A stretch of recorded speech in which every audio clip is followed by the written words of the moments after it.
Olá! Nessa videoaula vamos aprender sobre comandos de repetição e também entender um pouquinho de como utilizar eles em nossos algoritmos.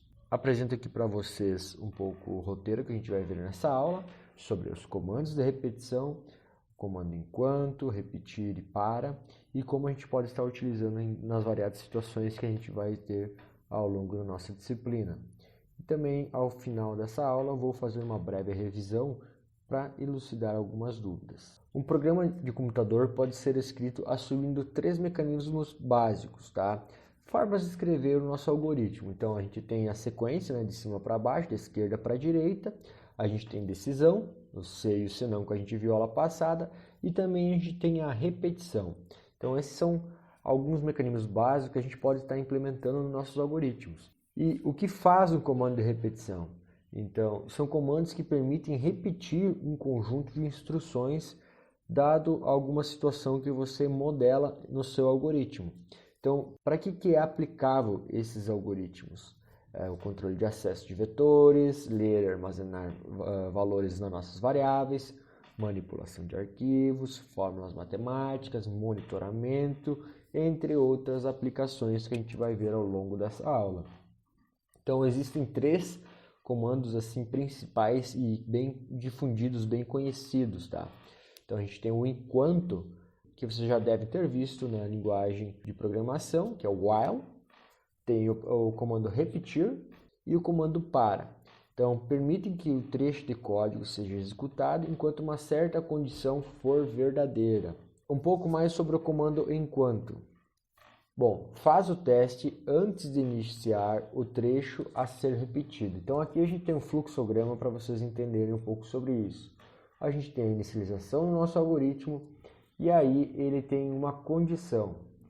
Se a condição for falsa, se não atender essa condição, ele vai para o fim da interação e não faz nenhuma repetição desse nosso código. Agora, se a condição for verdadeira, ele vai entrar nesse código. Então esse código vai estar dentro do escopo da repetição e aí vai fazer alguma alteração e vai voltar para a condição para testar novamente. E assim até que a condição não seja mais atendida e passe a ser falsa. Então o formato do comando enquanto é o seguinte: a declaração do comando enquanto, a condição que a gente vai estar determinando para esse nosso bloco de repetição, faça. E aqui dentro a gente vai adicionar os comandos a serem repetidos. E é muito importante a gente entender que a gente sempre vai ter algo que controla a nossa repetição, que vai ser as modificações de variáveis e assim por diante. A gente vai ver como fazer isso na prática depois. E depois a gente passa para o fim enquanto.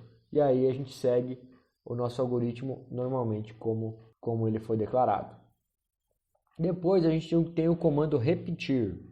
Então, o comando repetir ele faz o teste após iniciar o trecho a ser repetido. Então, notem que a condição fica depois do bloco de repetição. Antes era ao contrário. Então, ele vai inicializar o nosso algoritmo, vai executar o código que está dentro do escopo, dentro do bloco do nosso comando de repetição, vai testar a condição para verificar se ele deve executar novamente ou não. Então, se for verdadeiro, vai para o fim da execução, se for falso, vai continuar executando, e assim por diante. Aqui ao lado a gente tem o formato do nosso comando repetir. Então, a gente tem repita. A abertura do nosso comando é repita os comandos que vão ser executados até que a condição seja verdadeira e ele pare de executar. Então, aqui ao lado a gente tem um alerta que a gente tem que tomar cuidado para não confundir com o do while, da linguagem C. Então, que a linguagem C ela vai continuar repetindo isso enquanto for verdadeiro. No nosso caso aqui, ele vai continuar repetindo enquanto for falso e quando for verdadeiro ele vai terminar a execução. Enquanto versus repetir. Quais são as diferenças? Então aqui, notem que ao lado esquerdo a gente tem a condição em primeiro lugar e aqui primeiro ele irá repetir para depois fazer a condição, depois testar essa condição. O repita executa as instruções dentro da repetição antes do teste. Como eu falei, primeiro ele vai executar o comando, depois vai testar a condição. Já o enquanto é um comando de repetição mais comum nos códigos fontes. Esse aqui vocês vão estar vendo que a gente utiliza muito ao longo da nossa disciplina. Repita é útil, por exemplo, quando se deseja verificar a disponibilidade de um recurso. Repita, verifica se um recurso está disponível ou não. Se não tiver, testa novamente até que ele fique disponível. Caso contrário, se for verdadeiro, ele já está disponível, segue adiante o nosso algoritmo. E por fim, a gente tem o comando para. Bom, o comando para, então, é um dos mais robustos, mais utilizados em lógica de programação. Ele faz o teste antes de iniciar o trecho a ser repetido. Então, é um comando que permite concentrar o controle de repetição em uma única linha. Então, para vocês entenderem um pouco mais sobre isso, vocês podem ver o formato do comando para. Inicialmente, a gente define para, a gente define uma variável, então, que vai ser o nosso índice, que vai controlar o nosso laço, o nosso comando de repetição, de valor inicial até o valor final. O que isso significa? Então, de valor, por exemplo, 1 até o 5, a gente vai estar caminhando no nosso laço de repetição um passo por vez. Por exemplo, aqui ao lado a gente tem passo, incremento, faça. Então, a gente tem para a variável índice nossa de valor 1 até valor 5, passo 1, faça. Isso faz com que o nosso para caminhe uma volta por vez o laço de repetição. Isso vai fazer mais sentido quando a gente colocar em prática, tá, pessoal? Algumas observações sobre o comando para. Ele tem aqui um exemplo para uma variável índice que a gente chama de J, de 0 até 9, passo 1. Ele vai executar esse laço de repetição 10 vezes, vai começar no 0 e vai até o 9. Então, existem alguns comandos que têm que ser observados. O nome do campo variável é obrigatório, precisa ter um índice. É a variável contadora que controla o número de repetições do nosso laço. A variável inicial, então essa aqui, a gente também é obrigatória, a gente tem que manter. E a variável final também. O incremento não é necessário, porque se você deixar sem o incremento, o nosso algoritmo vai entender que é o passo 1, tá? Então, que ele vai andar de 1 em 1. Mas é sempre bom deixar para conseguir fazer a leitura completa do nosso código. E o fim para é quando a gente encerra o nosso laço de repetição e é obrigatório. Uma rápida revisão da nossa aula. A gente viu comandos de repetições, né? A gente utiliza eles para repetir um conjunto de instruções aplicáveis para a manipulação de vetores, variáveis, arquivos, entre outras aplicações que a gente vai ver ao longo do semestre. Comando enquanto, então faz um teste lógico antes de executar as instruções dentro do seu escopo. O comando repetir, que faz o teste lógico depois de executar as instruções dentro do seu escopo. E o comando para, que é semelhante ao comando enquanto, mas permite concentrar todo o controle da repetição dentro do parênteses, que define o seu formato. Então isso é muito importante a gente ter em mente e a gente vai praticar agora para entender um pouquinho melhor isso.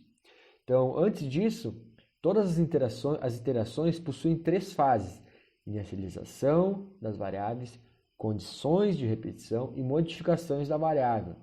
Então a gente tem que observar isso e atender a todas essas características para que a gente consiga executar os nossos comandos de repetição. Pessoal, eu deixei aqui uma lista de exercícios, mas antes da gente encerrar, eu quero enfatizar que essa lista de exercícios precisa ser enviada no Moodle e eu vou fazer um exercício com vocês, tá?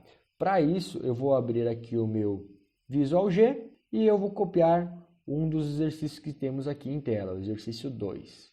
Vamos lá. Crie um programa para ler 5 idades, calcule a média entre as idades e informe a média ao usuário. Então, a gente vai precisar de variáveis que nos ajudem a coletar essas informações. A gente precisa, então, uma variável que a gente vai chamar de idade, que a gente vai perguntar ao nosso usuário. A gente vai ter uma variável que vai ser a média, que a gente vai ter que armazenar o valor da média das idades do nosso usuário.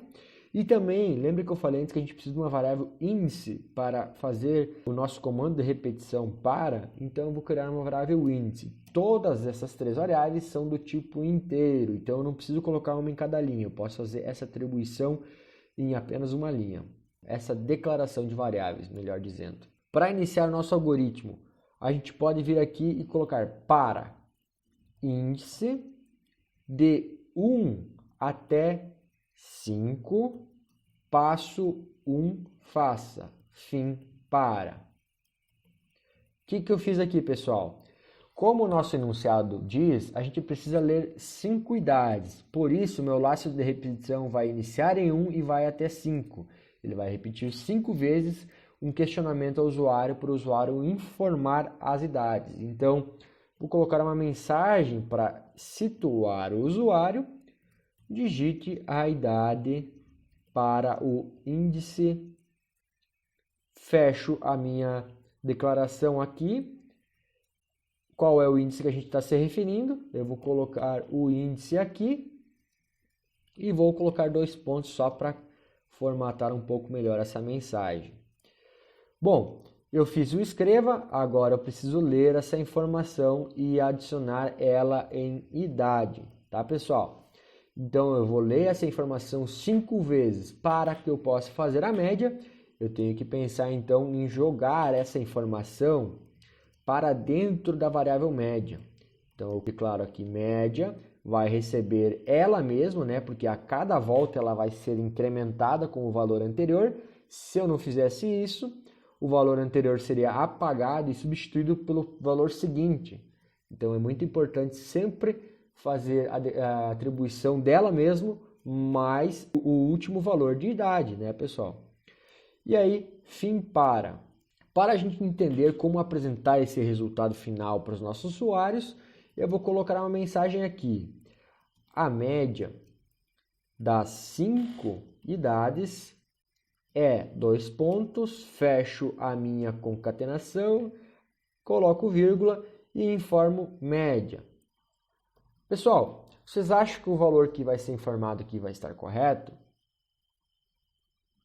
É muito importante a gente pensar que a gente fez a soma das idades, mas para a média ficar correta, a gente precisa dividir pelo número de idades que foram informadas, né? Então, dividir por 5. E agora a gente pode executar. Algoritmo, executar. E vamos passar para o nosso teste aqui. Digite a idade para o índice 1. A idade do índice 1 é 17. Para o índice 2 é 18. Para o índice 3 é 19. Para o índice 4 é 20 e para o índice 5 é 21. A média de idade dessas 5 idades é 19 anos.